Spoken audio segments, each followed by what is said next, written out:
अमीर और गरीब की बेटी का पिता के लिए शॉपिंग। सुरेश थका हारा काम पर से घर आता है और घर आते ही खाना बनाने लगता है। पापा, आपको पता है आज फादर्स डे है। आप दाल चावल बना रहे हैं, मैं आपके लिए केक बनाऊंगी और देखना जब मैं बड़ी होंगी ना तो मैं बहुत अच्छे से फादर्स डे सेलिब्रेट करूंगी। आपके फटे कपड़े और चप्पल मुझे अच्छे नहीं लगते। हाँ बेटा, क्यों नहीं, खाना बन चुका है, अभी तुम्हारे लिए निकाल देता हूँ। नहीं पापा, मुझे आपके लिए केक बनाना है। इतना बोलकर सुमन एक कटोरी में चावल भर देती है और उसे प्लेट पर रख देती है और चारों तरफ दाल डाल देती है। पापा, हैप्पी फादर्स डे। ये केक मैंने आपके लिए बनाया है। रुको, इस पर मोमबत्ती लगा देती हूँ, फिर आप इसे कट करना। इतना बोलकर सुमन चावल के ऊपर एक मोमबत्ती जला देती है, जिसे फूंक कर सुरेश चाकू से चावल का बना केक काटता है और ये देख सुरेश काफी इमोशनल हो जाता है। तो वहीं प्रिया भी पूरा हॉल डेकोरेट कर लेती है और अपने पापा के आते ही जाकर अपने पापा के गले लग जाती है। पापा, हैप्पी फादर्स डे। देखो, ये पूरा घर मैंने आपके लिए सजाया है और मैंने केक भी लेकर आई हूँ। बेटा, पापा बहुत थक गए हैं, आप मम्मी के साथ फादर्स डे मना लो, मुझे थोड़ा आराम करना है। शोभा, तुम केक काट लेना और थोड़ा प्रिया को संभाल लो, मुझे आराम करना है। इतना बोलकर विनोद कमरे में आराम करने के लिए चला जाता है और यह सब देखकर प्रिया उदास हो जाती है। अगली सुबह प्रिया अपने पिता को दरवाजे तक छोड़ने जाती है तो वहीं सुमन भी अपने पापा को टाटा कर रही होती है। इसी बीच विनोद और सुरेश की मुलाकात होती है। विनोद भाई साहब, कल फादर्स डे था, कैसा रहा आपका फादर्स डे?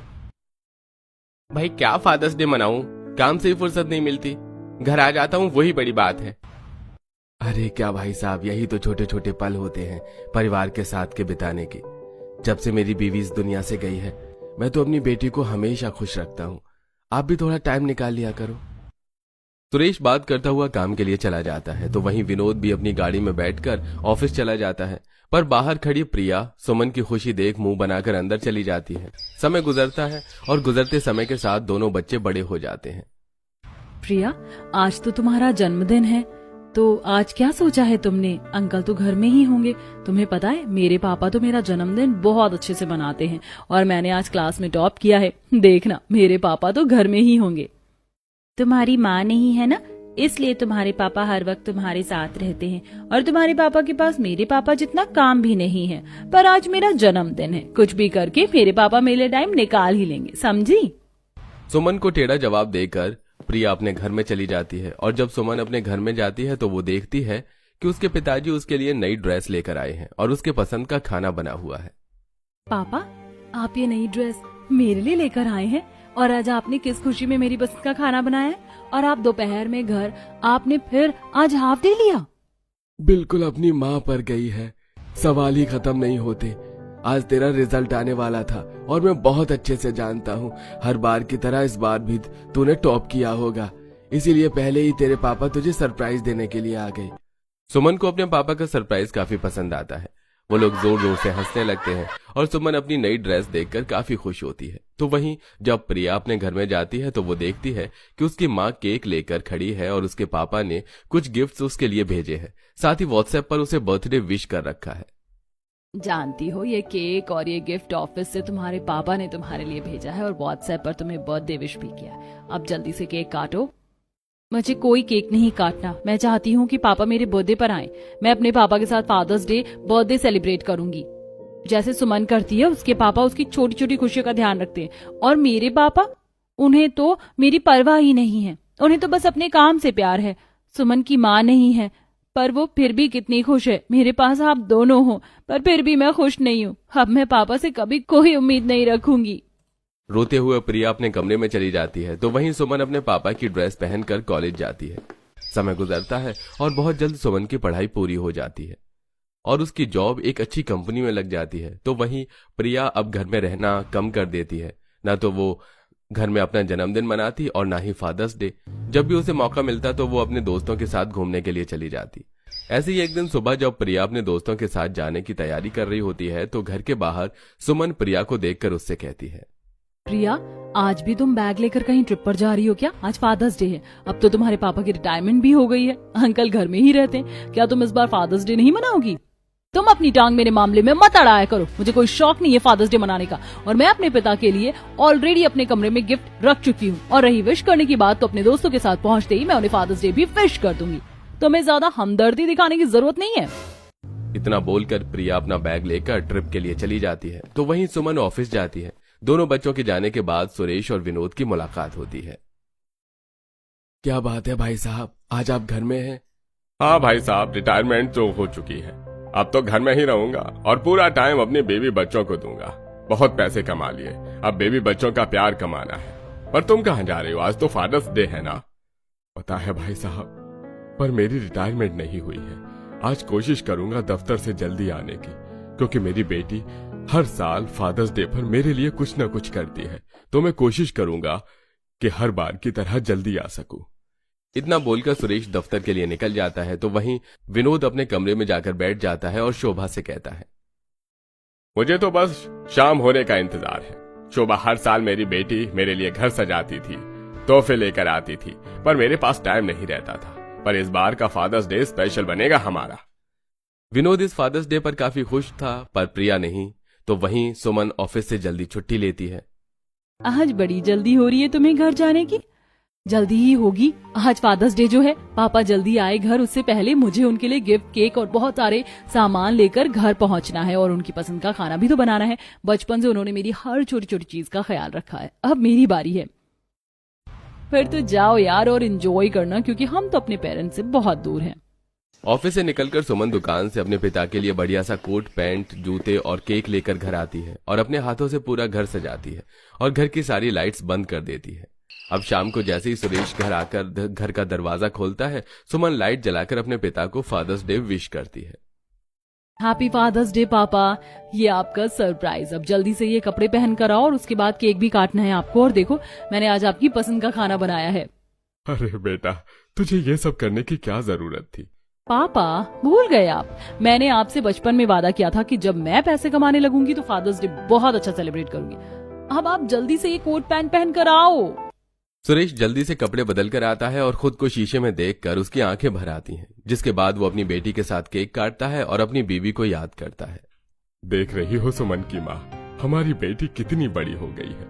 अगर आज तुम होती तो तुम भी बहुत खुश होती। जहां सुरेश अपनी बेटी के साथ अच्छे से फादर्स डे सेलिब्रेट करता है, तो वहीं अभी भी विनोद अपनी बेटी का इंतजार करता है। और तभी उसके फोन पर प्रिया का मैसेज आता है, जिसमें हैप्पी फादर्स डे लिखा होता है। अरे, प्रिया ने मुझे फोन पर फादर्स डे विश किया। वो घर में नहीं है क्या? और उसने बोला है कि उसके कमरे में मेरे लिए कुछ गिफ्ट है। विनोद शोभा के साथ प्रिया के कमरे में जाता है। प्रिया वहां भी नहीं होती और बेड पर विनोद के लिए एक साधारण सा कुर्ता रखा होता है, जिसे देख विनोद रो पड़ता है और शोभा उससे कहती है, मैं समझ सकती हूँ, आज तक आप हमें टाइम नहीं दे पाए क्योंकि आप हमारे अच्छे फ्यूचर के लिए मेहनत कर रहे थे। पर शायद इन्हीं सब की वजह से आज हमारी बेटी ने भी हमें समय नहीं दिया। इसीलिए इंसान को काम के साथ परिवार भी संभालना आना चाहिए, जैसे सुरेश भाई साहब ने संभाला सुमित्रा बहन के जाने के बाद भी। तुम सही कह रही हो। अगर सुरेश की तरह मैंने अपनी बेटी को समय दिया होता तो आज वो भी मेरे लिए समय निकालती, न कि आज के दिन अपने दोस्तों के साथ बाहर घूमने जाती। आज विनोद को अपनी गलतियों का एहसास होता है। तो वहीं सुरेश आज भी गरीब होने के बाद अपनी बेटी के साथ खुश था, जबकि इतना कमाने के बाद भी विनोद को वो खुशी नहीं मिलती जिसके पीछे वो भागता रहा। गरीब बहू को मिला एसी वाला किचन। बस बस जीती रहो बहू और सदा सुहागन रहो। अच्छा, अपनी पहली रसोई को बहुत अच्छे से बनाना और मीठे में मूंग दाल का हलवा जरूर बनाना। हमारे यहाँ यही बनता है। और हाँ बहू, खाना बनाने से पहले चूल्हे की पूजा जरूर कर देना। जी माँ जी। माँ जी, आप किसी भी चीज की फिक्र मत कीजिए, हम पीहू को बता देंगे और उसे रसोई भी दिखा देंगे। आप निश्चिंत रहिए। हाँ माँ जी, आप आराम कीजिए, गर्मी बहुत हो रही है, आप अपने एसी वाले कमरे में जाइए। ठीक है बहू। तब सुमित्रा अपने कमरे में चली जाती है। मंजली बहू केसर का दूध देती है। वहीं आकांक्षा पीहू को घर के बाहर आंगन में बने हुए चूल्हे के पास ले जाती है, जहां गर्मी से खड़े खड़े दोनों को ही पसीने आ जाते हैं। ओह माय गॉड, कितनी गर्मी हो रही है, मुझे यहाँ 1 मिनट भी बर्दाश्त नहीं हो रहा है। लेकिन पीहू, जैसा कि माँ जी ने कहा है, तुम्हें चूल्हे की पूजा करनी है, उसके बाद पहली रसोई वाला खाना बनाना है, तो बनाना शुरू करो। जेठानी जी, आश्चर्य की बात है, इतना बड़ा घर होने के बावजूद भी मेरी पहली रसोई इस चूल्हे पर और इतनी गर्मी में बाहर होगी। हाँ, अब इस बात का क्या मैं एग्रीमेंट बना कर दूं तुम्हें? देखो, तुम्हें बहुत खाना बनाना, टाइम से बना दो, वो भी माँ जी के यहाँ पर आने से पहले पहले, समझी? क्योंकि मेंस लोगों को अपने ऑफिस भी जाना है। जी दीदी, मैं बनाती हूँ। आकांक्षा वहां से चली जाती है। पीहू बेचारी तेज धूप में पहले चूल्हे की पूजा करती है और मिट्टी के बर्तन में खाना बनाना शुरू करती है। दूसरी तरफ सब्जी काटती है। हीरा, मुझे तो बहुत पसीना आ रहा। सोचा था इतने बड़े अमीर ससुराल में आकर अब तो चूल्हे पर खाना बनाना नहीं पड़ेगा, लेकिन मेरा डर सच साबित हो गया। मुझे यहाँ पर भी यही करने को मिल रहा है और इस चूल्हे से ऐसी भभक निकल रही है जैसे कि मैं भट्टी के अंदर बैठी हूँ। बस जल्दी से खाना बनाकर अंदर जाऊं। पीहू गर्मी में परेशान होकर खाना बना रही होती है और उसे ऐसे हाल में देख दूर खड़ी दोनों जेठानी हंसती हैं। अरे वाह दीदी, आपने क्या परेशान किया उसे, ऐसे देखकर मजा आ गया। बस माँ जी को पता ना चले कि हम इससे बाहर चूल्हे पर खाना बनवा रहे हैं। तुमने बिल्कुल ठीक कहा। अगर माँ जी इसके बारे में पूछे या ऊपर एसी वाले किचन में जाएं या बाहर आए तो इस बात का ख्याल रखना। बेचारी सोच रही होगी कि अमीर ससुराल में आई है तो अमीर एसी वाले किचन में भी ऐश करूंगी, लेकिन देखा हमने उसे जाने ही नहीं दिया। हाँ दीदी, और अभी तो रात को भी इसे इसी चूल्हे पर खाना बनवाएंगे। इसी बात पर दोनों देवरानी जेठानी एक दूसरे को ताली मारती हैं और चली जाती हैं। तभी सास पौधे में पानी डालने जा रही होती है कि मोहिनी रोकती है। अरे क्या है मोहिनी की बच्ची, अचानक से मेरे सामने क्यों आ गई? मुझे बाहर जाने दे, पौधों में पानी डालना है। माँ जी, इसकी कोई जरूरत नहीं है, मैंने पहले ही पौधों में पानी डाल दिया। अच्छा, तो जैसी आलसी, चल हट। अरे माँ जी, आपको तो मुझ पर विश्वास ही नहीं, आप परेशान क्यों हुई? अंदर बैठ जाइए, जाइए। हाँ माँ जी, मैंने देखा था, इसने पौधों में पानी डाल दिया। ठीक है। इसके बाद सुमित्रा अपने कमरे में जाकर टीवी देखती है। तभी आकांक्षा, ओ गरीब बहू कहीं की, कितनी देर हो गई, तुमसे अभी तक खाना नहीं बना, कितना घर वालों को वेट करवाओगी? बस जेठानी जी, खाना बन गया, मैं ला ही रही थी। तभी दोनों जेठानी छुपाकर पीहू का खाना डाइनिंग टेबल तक पहुंचा देती हैं और फिर ससुराल वाले पीहू के हाथ की पहली रसोई का खाना खाकर उससे बहुत खुश होते हैं और सब उसे चांदी का सिक्का देते हैं। बहुत खूब, बहुत बढ़िया खाना बनाया था बहू तुमने। सच में खाना खाकर मजा आ गया। वैसे तुम्हें खाना बनाने में कोई तकलीफ तो नहीं हुई? तुम्हारी जेठानी ने मदद करी थी? हाँ हाँ माँ जी, हम दोनों ने पीहू की मदद करी थी। पीहू, तुम्हें किसी चीज की तकलीफ हुई? नहीं जेठानी जी। बेचारी पीहू के पास जेठानी की हाँ में हाँ मिलाने के अलावा कोई चारा भी नहीं था। सब खाकर अपने काम पर चले जाते हैं। रात को भी दोनों जेठानी उसे चूल्हे के पास ले जाती हैं और वहीं खाना बनवाती हैं। तब सास रसोई की तरफ जा रही होती है कि आकांक्षा रसोई से बाहर आकर, क्या क्या क्या, क्या हुआ माँ जी, आप इतना परेशान क्यों हैं? अरे परेशान मैं नहीं, परेशान तू है। देख, तुझे कितना पसीना आ रहा है और तू मेरे सामने क्यों खड़ी है? मुझे रसोई में जाने दे, देखूं तो सही छोटी बहू कैसे खाना बना रही है। अरे माँ जी, इतनी गर्मी हो रही, पसीना तो आएगा ही। और आप भी पीहू के पास मत जाइए, उसने बोला है अगर आप उसके सामने जाओगी तो वो घबरा कर खाना नहीं बना पाएगी। इसीलिए तो मैं हमेशा उसके साथ हूँ रसोई में, सुबह से लेकर अभी तक। अरे तो मैं कौन सा उसे खा रही हूँ, सिर्फ देखने आई हूँ, दूर से देखने दे। और हमारी रसोई में तो 2-2 एसी लगे हुए हैं, फिर तुझे पसीना क्यों आ रहा है? माँ जी, आप भी बच्चों की तरह बहुत जिद कर दिया। आपको विश्वास नहीं मुझ पर? मैं उस बेचारी का सुबह से साथ दे रही हूँ। तभी मौके पर मोहिनी आती है। अरे माँ जी, मुझे स्वेटर बुनना नहीं आ रहा है, जरा आप मुझे बता देंगी? ए करम जली, ये कौन सा टाइम है स्वेटर बनाने का? भी सर्दी में बहुत टाइम है। प्लीज प्लीज माँ जी, बता दीजिए ना, आपकी बहू कुछ सीखना चाहती है, आप सिखाएंगी नहीं? अच्छा ठीक है, चल मेरे कमरे में। शुक्र है बच गए हम दोनों, वरना पोल पट्टी सारी खुल जाती। फिर आकांक्षा पीहू के पास जाती है जहां उसका एक हाथ चूल्हे पर जल जाता है और वो फिर भी खाना बनाती है।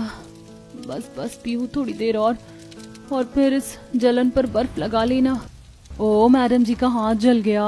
शादी से पहले तो ऐसा कभी हुआ नहीं होगा ना, जो इतना ड्रामा कर रही हो। फटाफट खाना बना, 8 बजे का डिनर का टाइम हो चुका है। आकांक्षा उसे ताना देकर अंदर चली जाती है। वहीं पीहू की आंखों से आंसू बह रहे थे। मेरे मायके में भी इसी चूल्हे पर जिंदगी थी और ससुराल में भी यही है। मेरा कुछ नहीं हो सकता, मैं हमेशा ऐसे ही परेशान रहूंगी। जैसे तैसे पीहू खाना बनाकर डाइनिंग टेबल पर ले जाती है। सब लोग खाना खाकर सो जाते हैं।